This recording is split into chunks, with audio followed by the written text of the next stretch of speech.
Okay. Hey guys.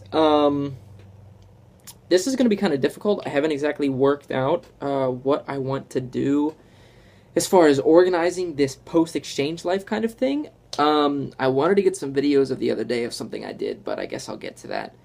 I suppose I should just start maybe with a rundown of what I want to do. So I've got like a couple sets of videos that I want to upload. This being one of them, talking about post-exchange life.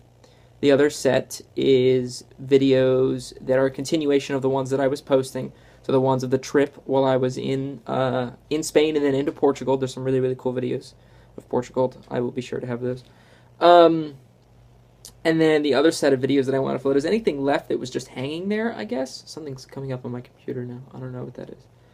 Um, don't have another webcam yet, so that's why I'm still recording from the phone. But the quality is actually pretty nice, so I can't complain about that.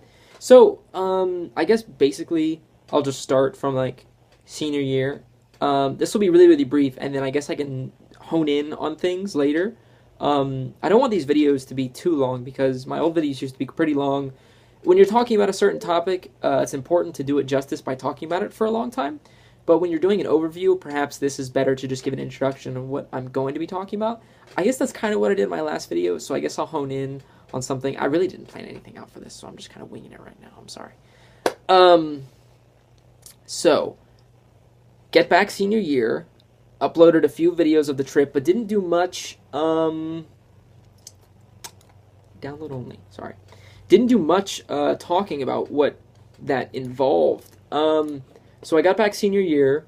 Senior year was pretty difficult, actually. I took a pre-calc class, and apparently math was no longer my thing after, like, sophomore year geometry. I guess it was the fact of doing math abroad that kind of left me hanging, since I didn't exactly get great grades while I was abroad, but I did pass, which was good. So that didn't really help me out. Pre-calc was really tough. Honors Chem 2 was awesome with Heinrich. We took a government and current events class, whatever. Senior year was fine. Graduated on time, which was fantastic. That sounds weird for a high school student to say, but going abroad, I was really worried that like something wasn't going to count or something was going to go wrong or something stupid, whatever. You're going to have to pardon me with the hair thing. I'm really trying to figure this out. I think I'm just going to keep it long.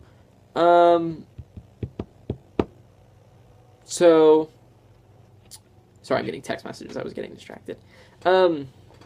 So enter college. Plan on going into meteorology. If you check my other YouTube channel, you'll probably find some videos of like bad weather or something. I'm really, really into severe weather, lightning especially. Love to videotape it. My current video camera sucks. That's why I'm not using this.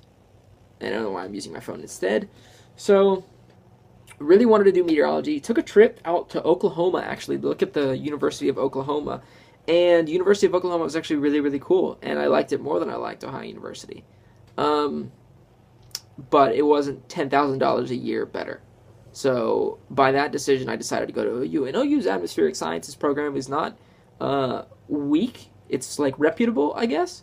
Which is good. Not that I'm so concerned about that, because really, I mean, yeah, there's a difference between, like, an Ohio University degree and a Harvard degree or something, but there's not so much of a difference between an Oklahoma University degree and an Ohio University degree. Like, in general, that's kind of just viewed the same, and people might dispute that with me, but I really don't care to listen to those arguments, because I've looked up a lot about it anyway, so I feel like I'm decently well-informed in that area.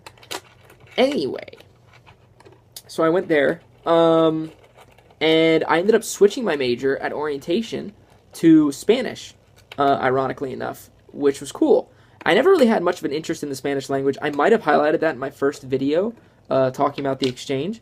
I never really had an interest in Spanish, and I still don't. It's an okay language, I guess. It's cool because it's different across many countries. It's spoken in a lot of places, so it's very useful. That's nice. The varieties are all very interesting, I guess. But Spanish is a language I don't find particularly interesting, probably because of its similarity to English. The two languages I've always wanted to learn have been Japanese and Greek. And I'll touch on that in a minute. Mainly just because I love Greek and Japanese culture, history, geography, food, cuisine, whatever, anything. So, enter college, switch my major to Spanish, and also become a double major in linguistics. So now I have two majors. I've just completed my sophomore year, as I said in my last video. and it's going absolutely fantastic. I really think I found my thing. Languages are awesome, and I guess what I'm mainly going to be talking about here, or I guess for the next 2 minutes or so, it's just like that study abroad not only matured me a lot as a person, and you can see that in the videos. And I gave a talk actually at my high school this past week, talking about doing study abroads, which is great, something I would have never done had I not done one. More post-exchange life things. Doing that study abroad and learning another language, two languages actually, Catalan and Spanish, would have never allowed me to find that passion in which I have for linguistics and languages as a whole. And in fact, now, as I mentioned before, since I'm so interested in Japanese, I'm actually taking Japanese at Ohio University. I just finished my first year. I think I'm going to take a second year. It's a lot of work because I can't fit it into my schedule, so it's like extra, and it's enough work for like the whole other 15 credit hours together. So I'd hope to continue it. If not, I'm probably just going to buy the book, work through it on my own. If I can afford it too, because books are really expensive.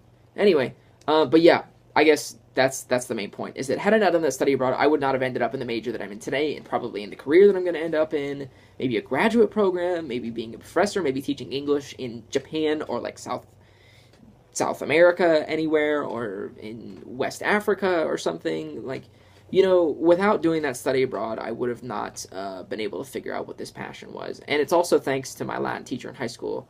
Credit to Mr. Servac for talking about linguistics one day in the middle of class, because I asked him a weird question about the similarity between Greek and Roman gods and goddesses, and he went off and started talking about language, which was cool. That's one of the main reasons I actually was considering it in the first place. But anyways, so yeah, there's one thing about post-exchange life. The exchange has had a massive impact, so much so that my entire career path was changed because of it. I guess I should expect that, but it's also kind of crazy at the same time. It's like, oh no, had you not done this thing, your life would be totally different. Which seems kind of like ironic, especially considering like not ironic, maybe silly to say considering what a big thing it was. But I was still interested in meteorology when I got home, and it wasn't until many months later that it really started to set in for me. So, yeah, that's what I've decided to talk about for today. And I think I've given a brief introduction, and that should be good. Also, before I go Everton. Everton for life, baby. Love this soccer team. Quick last note. Barcelona was like the team of like my heart that got me into soccer when I was gone, you know, because I got to see Messi play and I got to see Barcelona, and that was amazing. That really got me into soccer, and I'm huge into it now. Absolutely love the sport. But Everton are my team now, and I can't really do anything about that because they're the coolest. You can't beat it. Anyway, that's a end note, I guess.